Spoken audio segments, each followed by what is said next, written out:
Bonjour à tous et bienvenue dans une nouvelle vidéo. Aujourd'hui nous allons parler du cas de Alison Botta, qui est une affaire qui s'est déroulée dans les années 1990 et j'espère que celle-ci est encore inconnue pour vous. Cette histoire est vraiment terrible et même très trash.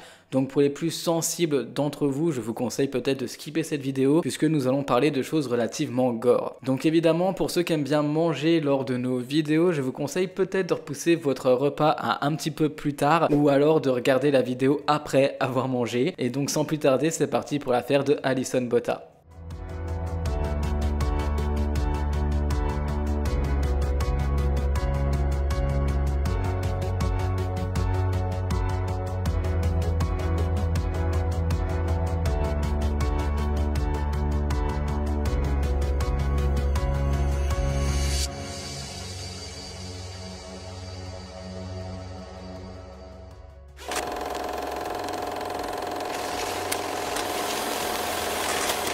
Le 18 décembre 1994, Alison Botta, alors âgée de 27 ans, passe la plus grande partie de sa journée à profiter du soleil avec ses amis sur une plage de sa ville natale en Afrique du Sud. La journée se passe à merveille, tout le monde est ravi, le temps passe et voilà alors qu'il commence à se faire tard. L'appétit se fait ressentir par tout le groupe et c'est donc très naturellement que Alison propose à ses amis de retourner à son appartement dans le but de manger quelque chose et de pouvoir faire perdurer cette belle journée. Tant qu'à faire, quitte à passer une journée merveilleuse, autant que celle-ci débouche sur une belle soirée également. La soirée se passe une nouvelle fois à merveille, tout le monde mange, tout le monde s'amuse, ils rigolent tous ensemble, et la soirée prend alors fin. Tout le monde se dit au revoir, ils remercient tous leur hôte, Alison, et rentrent chez eux, mais seulement pour la plupart. Pour une autre partie de ce groupe, étant donné que les rues ne sont pas très sûres la nuit, ils ou elles se font raccompagner par la jeune Alison ayant un véhicule en sa possession, ce qui est beaucoup moins dangereux que de se balader à pied la nuit. Après avoir raccompagné ses amis, Alison retourne alors seule en direction de son appartement, au bord de sa petite voiture, aux alentours de 3 heures du matin. Mais c'est avec surprise qu'elle découvre en arrivant près de chez elle que quelqu'un a pris sa place de parking habituelle qui se trouve bien juste devant son immeuble. Et cette place était parfaite pour elle puisque étant juste devant chez elle, elle n'avait pas énormément de pas à faire pour pouvoir rentrer à son domicile et de pouvoir être alors en sécurité. Et puisque malheureusement les places sont relativement rares là où elle se trouve, elle est alors contrainte de se garer à un parking un peu éloigné de son domicile. Une fois le véhicule garé, la jeune femme est sur le point de sortir de sa voiture et de pouvoir enfin rentrer chez elle après cette longue journée et surtout très longue soirée, mais malheureusement, ça ne va pas du tout se passer comme prévu. Quelqu'un ouvre la porte du côté conducteur et avant même que Alison n'ait le temps de réagir, un homme lui met un couteau sous la gorge, lui ordonnant de se mettre sur le siège passager et surtout de se taire. Celle-ci doit obéir et ne rien tenter contre lui, au risque de se faire tuer si elle ose bouger ne serait-ce que le petit doigt. Dans l'espoir de rester en vie, la jeune femme coopère avec son agresseur, pendant que celui-ci occupe très rapidement la place conducteur, s'empresse de démarrer le véhicule et de s'enfoncer ensemble dans l'obscurité. Celui-ci indique à sa victime qu'il s'appelle Clinton et qu'il veut simplement lui emprunter sa voiture, lui promettant de la laisser partir dans pas longtemps si elle se comporte bien. Une chose que Alison croit un petit peu naïvement et surtout, j'imagine, avec l'espoir que tout ceci est vrai. Bien qu'il y ait évidemment d'autres manières que de vouloir emprunter le véhicule de quelqu'un. Soudain, Clinton s'arrête dans une rue latérale et ce n'est clairement pas pour libérer la jeune femme, bien au contraire, c'est pour qu'un autre homme rentre dans l'habitacle. La jeune femme sait pertinemment qu'à partir de ce moment précis, qu'à partir du moment où elle a croisé le regard glaçant de l'autre homme, que les choses vont devenir encore plus dangereuses que ce qu'elle ne vit déjà à présent. Alors que Clinton, depuis le début de l'assaut, tentait de se faire passer pour un gentil qui désirait simplement faire une course avec la voiture d'Alison avant de pouvoir la relâcher, pour son ami, ce n'est clairement pas son but. Très rapidement, le deuxième ravisseur, qui se trouve à l'arrière du véhicule, montre à Alison qu'elle est face à un prédateur et qu'elle a toutes ces raisons que de craindre la suite des événements. Au lieu de libérer la jeune femme comme Clinton le lui avait promis, ses ravisseurs l'emmènent dans un endroit isolé à l'extérieur de la ville. Une fois sur place, il jette la jeune femme par terre au milieu d'un tas de verres brisés et de débris dispersés un petit peu partout sur le sol. Clinton informe alors la jeune femme qu'il compte la violer, tout en osant lui demander si celle-ci compte pourquoi pas riposter à cette agression. Une demande relativement étonnante à laquelle Allison répond par la négative, lui assurant qu'elle allait coopérer dans l'espoir de revoir un jour sa famille. Satisfait de la réponse de sa victime, Clinton agresse sexuellement celle-ci de toutes les manières possibles et inimaginables. Évidemment, je vous passe tous les détails.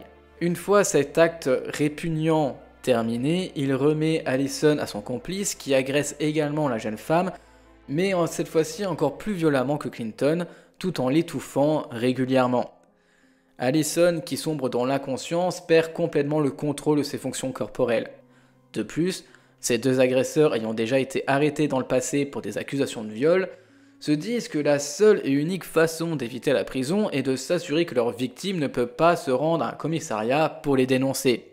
Alors, dans l'optique que la jeune femme ne puisse jamais parler d'eux à qui que ce soit, ils décident de la poignarder à tour de rôle au niveau de l'abdomen.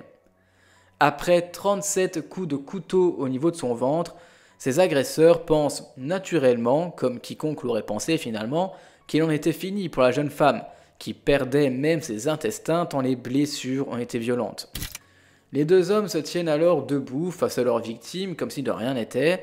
Ils sont là, ils discutent et ils sont en train d'admirer le corps sanguinolent de la pauvre Allison, jusqu'à ce qu'ils remarquent, étrangement, que celle-ci, par on ne sait quel miracle, respire encore. Mais pour eux, hors de question de laisser cette jeune femme en vie, même si à la vue de ses blessures, ils savent qu'elle va probablement mourir sur place. Leur but, à ce moment-là, c'est de terminer leur travail. L'un des deux hommes s'agenouille alors sur elle, elle lui tranche la gorge non pas une fois, ni deux fois, mais à 16 reprises. Je vous rappelle qu'auparavant, elle s'est déjà pris 37 coups de couteau au niveau de l'abdomen. Une fois que le duo maléfique est sûr et certain que la jeune femme est bel et bien morte cette fois-ci, ils décident d'arrêter de s'appeler par leur faux prénom et se nomment par leur vrai nom alors qu'ils discutent en montant dans la voiture de la jeune femme, qu'ils veulent au passage évidemment, se préparant alors à retourner tranquillement en ville après leur massacre. Lorsque les phares de la voiture disparaissent dans la nuit, Allison, qui est gravement blessée suite à ses 37 coups de couteau de l'abdomen et 16 coups de couteau au niveau de la gorge, écoutez-moi bien, a miraculeusement repris connaissance. La jeune femme, qui est allongée, blessée et laissée pour morte au milieu de nulle part, décide d'écrire une note d'adieu dans le sable. Après avoir écrit une dernière fois à sa mère qu'elle l'aime, elle a griffonné Franz and Tons afin que quiconque trouve son corps connaisse les prénoms des deux hommes qui sont responsables de sa mort. Au passage, je tiens à préciser que si je prononce mal le prénom Tons, j'en suis vraiment désolé, je le prononce comme celui-ci est écrit. En effet, vu son état et ses graves blessures, Allison est pratiquement certaine de mourir à cet endroit, et je pense que tout le monde aurait eu la même pensée. Toutefois, bien qu'il aurait été probablement plus facile pour elle de s'allonger et d'attendre l'inévitable, Allison n'est pas encore prête à abandonner la vie et n'en est clairement pas à son dernier mot. Consciente qu'elle doit obtenir de l'aide très rapidement si elle ne veut pas mourir sur place, elle se relève et commence à marcher vers la route. Ce qui se passe là est littéralement incroyable et inimaginable. Ça me fait d'ailleurs penser à cette affaire que je vous mets juste ici, qui avec les deux bras coupés, cette jeune femme a réussi à survivre. Alors qu'elle fait le premier pas, elle remarque que sa vision est altérée à tel point qu'elle ne peut même pas voir ce qui l'attend au bout du chemin. Et ce n'est que lorsqu'elle met ses mains sur son visage qu'elle se rend compte que son cou avait été presque complètement coupé et se retrouve alors obligée à maintenir sa tête droite avec sa main. Mais ce n'est pas tout, puisque au moment où elle comprend la gravité de ses blessures, elle sent quelque chose d'humide autour de ses chevilles. Tenant sa tête en place pour qu'elle puisse regarder vers le bas, elle remarque quelque chose encore plus effroyable que d'avoir la tête presque tranchée. Ses intestins étaient entassés au niveau de ses pieds. Mais déterminée à sauver sa vie, quitte à mourir en l'essayant, Allison, qui est au passage complètement nue et couverte de sang, trouve un moyen de remettre son corps sur pied afin de continuer sa quête. Après avoir découvert que ses assaillants avaient laissé ses vêtements derrière elle, elle utilise sa chemise pour façonner une écharpe avec laquelle porter ses entrailles qui sont hors de son corps. C'est complètement hallucinant. Allison tient ses organes d'une main, utilise l'autre main pour maintenir sa tête en place, et c'est ainsi que la jeune femme reprend la route avec une force incroyable pour trouver de l'aide. La marche jusqu'à la route la plus proche est longue et ardue, et rendue d'autant plus difficile par l'état précaire de la jeune femme. Malgré ça, que ce soit par la force de sa volonté, une intervention divine, voire même une combinaison des deux, la jeune femme réussit à se rendre aux abords d'une autoroute. La jeune femme se sent littéralement comme si elle était portée par une force qu'elle ne pouvait ni voir ni expliquer. Malheureusement, puisque tout ceci se produit au beau milieu de la nuit, la circulation est tout à fait inexistante. Pourtant, Allison espère qu'un ange la trouvera dans l'obscurité et la conduira à la lumière. Et quand on parle de la lumière, c'est plutôt la lumière de la vie et non la lumière du paradis. Contre toute attente, son souhait est réalisé. On ne peut nier pour le coup le fait qu'il était évidemment écrit que Allison devait vivre ce jour-là. La pauvre femme n'étant plus capable de tenir debout, s'effondre sur la chaussée, sa vie est à deux doigts d'être finie, lorsqu'elle aperçoit des phares s'approcher au loin. Lorsque la voiture atteint la jeune femme, le conducteur ralentit suffisamment longtemps pour jeter un coup d'œil sur la pauvre femme qui est en train d'agoniser sur le bord de la route, avant de finalement accélérer sans offrir d'aide à celle qui a deux doigts de mourir. C'est vraiment injuste et incompréhensible que quelqu'un puisse laisser un autre être humain mourir sur le bord de la route. Mais par chance, un nouveau miracle se produit, puisque à peine quelques instants plus tard, elle entend un autre véhicule venir vers elle. Cette fois, plutôt que de dépasser la jeune femme sans lui offrir une quelconque aide, cette voiture s'arrête. Son ange, comme elle l'appelle, l'a enfin trouvé. Par un coup de chance, un étudiant vétérinaire de 20 ans de Johannesburg, nommé Tian Ellard, a pris l'autoroute avec un ami, autoroute qui les a mis au bon moment, au bon endroit, puisque d'habitude, celui-ci ne prend jamais cette route, et plutôt que de continuer à conduire comme l'automobiliste juste avant eux l'avait fait, ces deux jeunes se sont sentis obligés de fournir de l'aide. D'une manière ou d'une autre, toutes les étoiles se sont alignées pour que quelqu'un croise le chemin de la pauvre Allison qui était allongée au bord de la route en train de mourir. Alors que l'ami de l'étudiant vétérinaire appelle une ambulance sur son téléphone portable, Tian de son côté s'agenouille et remet doucement en place la trachée d'Allison. Ensuite, il la couvre d'une chemise pour qu'elle ait un petit peu plus chaud avant de lui prendre la main et de la rassurer, tentant de la maintenir chaude et en vie pendant que l'aide est en route. Et pour une raison vraiment inconnue, il a fallu près de 45 minutes à l'ambulance pour faire seulement 15 minutes de route. C'est vraiment incompréhensible. D'un côté, Allison a toutes les chances inimaginables pour que celle-ci puisse rester en vie, mais d'autre côté, la vie lui met tout de même des bâtons dans les roues, comme si quelqu'un tentait de la mettre à l'épreuve finalement.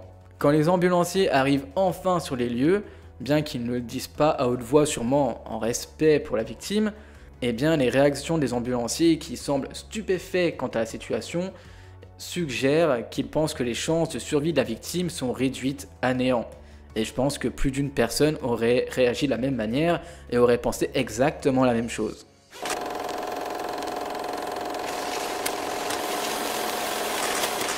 Lorsque l'ambulance a déposé Allison à l'hôpital après un trajet qui a pris, encore une fois, beaucoup plus de temps que prévu, les urgentistes ont immédiatement commencé à prendre en charge la jeune femme qui avait subi plus de blessures qu'un corps ne pouvait normalement en supporter.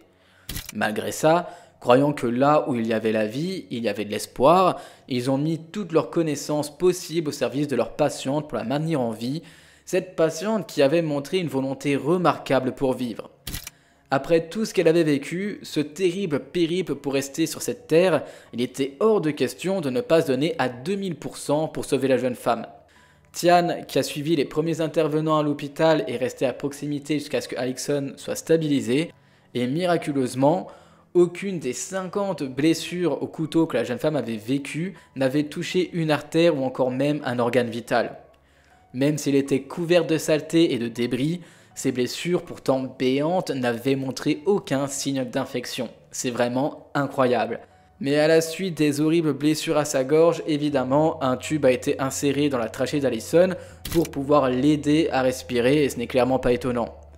Sa vie, une fois hors de danger, peu de temps après son réveil, vraiment très peu de temps après, Les détectives sont rapidement intervenus pour voir si la jeune femme se souvenait de quelque chose, de quoi que ce soit, et évidemment aussi, au cas où la jeune femme ne décède des suites de ses blessures, ils préféraient intervenir très rapidement pour au moins avoir un nom ou quelque chose pouvant les amener à ses agresseurs. Ces détectives ont apporté un livre rempli de photos de suspects potentiels à l'hôpital, quelques heures donc seulement après l'attaque, et sans aucune hésitation, Allison a choisi Franz Dutoit et Tuns Kruger comme assaillants. Désireuse de faire enfermer ce monstrueux duo avant qu'il ne puisse à nouveau frapper, elle a alors partagé tout ce dont elle se souvenait des événements qui ont changé à jamais le cours de sa vie. Bien qu'elle n'ait pas pu parler, elle a été en mesure de fournir un compte-rendu écrit qui comprend les noms de ces fameux auteurs. Lorsque cette preuve a été présentée au procureur, ils ont finalement demandé à son médecin de retirer le tube de sa trachée afin qu'elle puisse verbaliser les noms de ses agresseurs. Ils ont expliqué que, d'après leur expérience, les déclarations orales avaient bien plus d'impact lors des audiences judiciaires que les écrits sur une feuille de papier. Le médecin et la patiente ont évidemment tous les deux accepté la demande, et d'ailleurs, lorsque le tube a été retiré, Allison a simplement souri et a fait remarquer que c'était merveilleux de se débarrasser du dispositif relativement intrusif, et franchement, on la comprend, être entubée ne doit clairement pas être une mince affaire. Quoi qu'il en soit, la jeune femme avait alors prononcé les noms des hommes qui avaient fait de leur possible pour lui enlever la vie dans le but que personne ne sache qui lui avait fait subir de tels sévices, et sans plus attendre, après ces déclarations, les détectives sont allés chercher les deux complices à leur domicile. En effet, en raison de leurs précédents problèmes avec la justice, ils n'ont clairement pas été difficiles à trouver. L'un des suspects, Franz Dutoit, était un mari et un père de 26 ans, avec des antécédents criminels qui comprennent notamment des attaques violentes faites contre des femmes.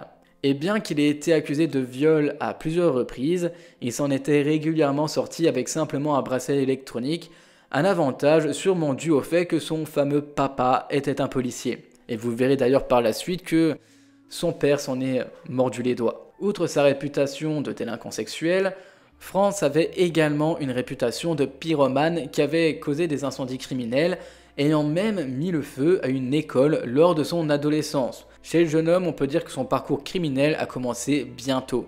Franz était un homme qui avait du mal à respecter les règles de la société, et d'ailleurs, après avoir été en couple avec une sorcière autoproclamée, il s'était prétendument déclaré un disciple de Satan.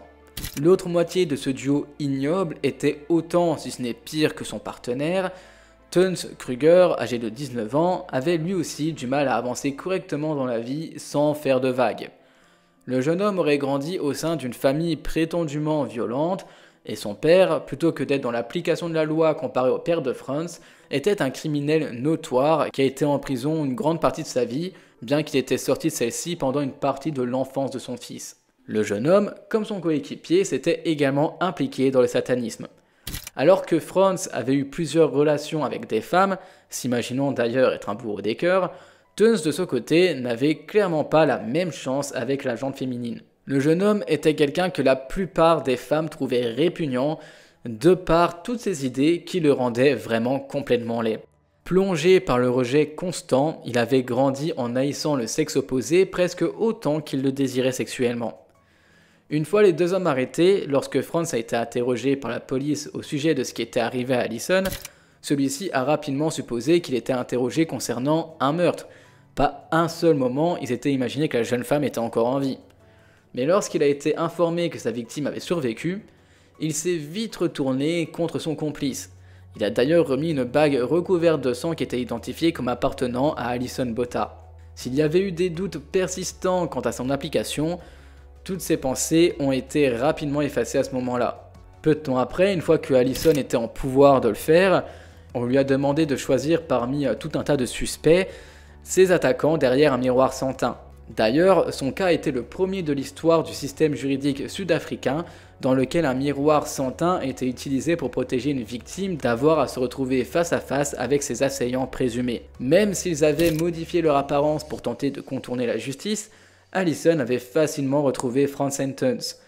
Malgré leur effort pour ne pas être connus, leur visage était, faut dire ce qui est, imprégné dans la mémoire de la jeune femme, et ce pour le restant de ses jours malheureusement. Les deux hommes qui ont par la suite été surnommés les Upper Rapids par les médias ont été accusés d'enlèvement, de viol et de tentative de meurtre. Peu de temps après avoir été placé en garde à vue, Franz, de son côté, a annoncé qu'il était possédé par un démon et qu'il avait besoin d'un exorcisme. Et c'était d'ailleurs pour ça qu'il avait commis ces crimes. Bien sûr. Étonnamment, ces geôliers ont pris des dispositions pour qu'un prêtre exécute le rituel, et on ne sait pas si cela a fonctionné ou non, et honnêtement, cela n'a pas vraiment d'importance, puisque en réalité, tout dépend des croyances de chacun, et nous ne sommes pas là pour juger les croyances de quiconque. En tout cas, ni le public, ni le système judiciaire n'avaient de sympathie pour cet homme, qu'il ait été possédé ou non par un démon.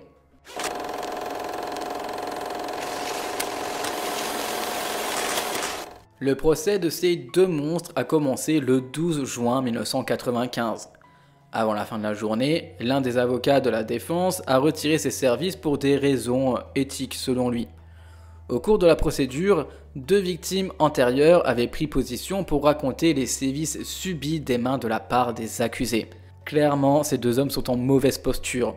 Toutes les deux ont témoigné qu'elles avaient été averties par leur agresseur de ne pas aller à la police si elles ne veulent pas subir de représailles. Un grand classique de la part de ce genre de personnes. Bien qu'elles avaient juré de garder les viols pour elles, les femmes, dont l'une était visiblement enceinte au moment de l'agression, étaient allées directement aux autorités dès leur libération. Franz Sentence avait été rapidement arrêté à ce moment-là, mais était de retour en liberté dans les rues avant même que l'encre sur leur mandat ne soit sèche. C'est invraisemblable. Sûrement encore un coup de la part du papa de Franz, qui était, je vous le rappelle, un policier. Une troisième femme qui s'était échappée de justesse de leurs griffes a également témoigné qu'elle avait conduit à la recherche d'une place de parking vers 12h30 le 16 décembre 1994, soit à peine 2 jours avant l'enlèvement d'Allison, lorsqu'elle avait remarqué deux personnages assez effrayants qui la regardaient au loin. Alors qu'elle s'était arrêtée dans un espace ouvert, elle a observé les hommes se diriger rapidement vers sa voiture. Mais grâce à son instinct de survie, à ce moment-là, elle est restée sur place et avait verrouillé les portes de son véhicule. Lorsqu'ils se sont rendus compte qu'elle ne sortait pas et qu'ils ne pouvaient pas entrer dans la voiture, les deux hommes s'étaient enfuis en courant. C'est un peu plus tard que la jeune femme avait reconnu leur visage dans les reportages sur l'agression brutale et la tentative de meurtre d'Allison, ce qui lui a permis de venir témoigner contre ses bourreaux. Le 7 août, le tribunal a rendu son verdict. Les deux hommes sont évidemment reconnus coupables de toutes les accusations. Le juge présidant le procès a condamné Franz Sentence à la prison à vie. Il était tellement consterné par leur aisance et leur manque d'humanité qu'il avait pris la mesure sans précédent d'inclure une mise en garde qui ne serait plus jamais autorisée une seule fois à voir le jour. Les deux hommes, dont les tendances violentes ne semblent pas connaître de limites, sont toujours incarcérés aujourd'hui, heureusement, bien qu'ils soient admissibles à la libération conditionnelle tous les 2 ou 3 ans. Jusqu'à présent, le conseil d'administration a sagement choisi de les garder enfermés pour le bien de tous. À ce jour, ni l'un ni l'autre n'a montré un quelconque remords pour leur attaque contre la jeune femme. Concernant celle-ci, après un rétablissement que ses propres médecins ont décrit comme miraculeux, Allison a été libérée de l'hôpital après 3 semaines de soins intensifs. Avec un long chemin devant elle, elle a poursuivi sa réadaptation en ambulatoire. Allison a pu commencer sereinement le long processus consistant à reprendre le cours de sa vie en main. Bien qu'elle ait été naturellement embourbée dans la dépression pendant un certain temps, elle s'est sortie de la fosse du désespoir lorsqu'elle a réalisé qu'elle avait une histoire qui devait être racontée. Plutôt que de laisser ses agresseurs lui prendre plus qu'ils ne l'avaient déjà fait, elle a choisi d'utiliser ce qu'elle avait appris de ses expériences pour aider les autres, qui, à leur tour, ont fait des merveilles pour sa propre guérison émotionnelle. Une fois bien dans son corps et surtout dans sa tête, Allison a même rencontré l'amour, s'est mariée et est devenue maman de 2 fils. C'est une autre victoire pour la jeune femme dont les assaillants avaient admis qu'ils avaient délibérément essayé de détruire ses organes féminins en la poignardant 37 fois au niveau de l'abdomen. Une fois de plus, la force et la détermination d'Allison avaient gagné sur leurs actes de cruauté indicibles.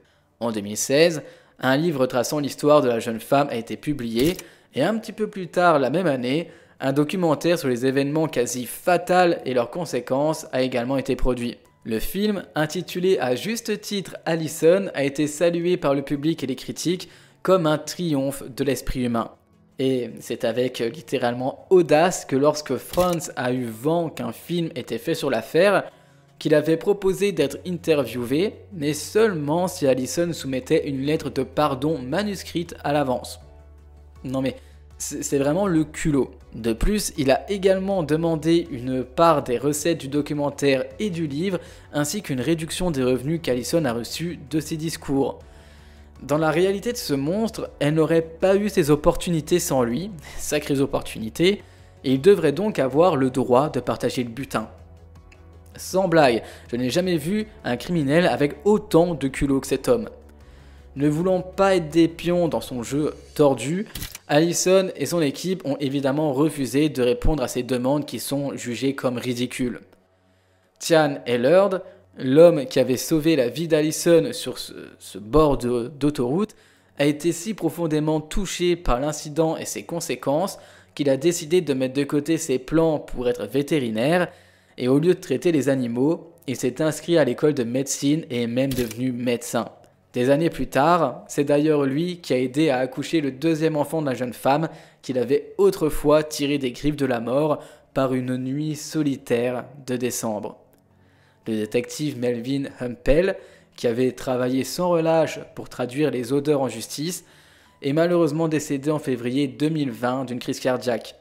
L'homme qui avait été salué comme un héros par Allison et le grand public n'avait malheureusement que 63 ans au moment de son décès. Et 63 ans, c'est relativement jeune, ce n'est même pas l'âge de partir en retraite. De l'autre côté de l'équation, 2 ans après la lumière des crimes odieux de son fils, le père de Franz Dutoit s'est suicidé. Sa carrière dans l'application de la loi a été fortement endommagée de manière irréparable et il ne pouvait apparemment pas vivre avec la honte que sa propre chair avait apportée à la famille. Et ça peut être totalement compréhensible et je pense que si c'était à refaire, celui-ci aurait mis derrière les barreaux son fils bien plus souvent, notamment toutes les fois où celui-ci a été accusé de viol, plutôt que d'attendre que celui-ci en vienne à quasiment tuer quelqu'un.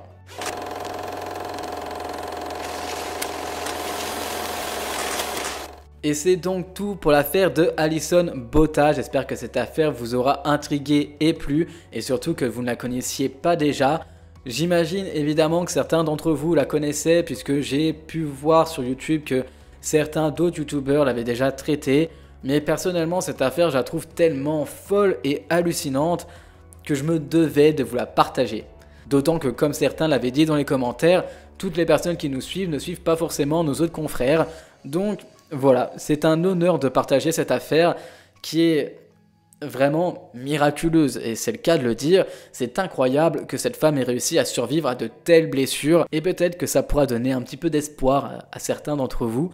Je trouve ça vraiment complètement fou que cette femme ait réussi à survivre à de telles blessures, et je suis vraiment ravi pour elle. Pour une fois, malgré les atrocités que la jeune femme a pu subir, il n'y a pas de meurtre dans cette affaire et franchement ça fait du bien, une petite affaire où les choses se terminent entre guillemets bien, puisque j'imagine évidemment que la pauvre Allison est restée traumatisée à vie de ces événements, mais elle est restée en vie, elle a réussi à se reconstruire une vie, à écrire des livres, à aider d'autres personnes, à se trouver un mari, à avoir 2 magnifiques enfants. Donc finalement je ne peux que terminer cette affaire avec le sourire. Comme d'habitude, n'hésitez pas, vous, à me dire ce que vous pensez de cette affaire dans les commentaires. Et si le contenu de notre chaîne vous plaît et que ce n'est toujours pas fait, n'hésitez pas à mettre un petit like, à vous abonner juste en dessous, d'activer la petite cloche des notifications puisqu'on est là 4 fois par semaine. Et encore une fois, merci à vous pour votre soutien et d'être présent à chaque nouvelle vidéo. C'est vraiment un honneur que d'être suivi par autant de personnes. Alors merci à vous et à bientôt pour une nouvelle vidéo. Ciao!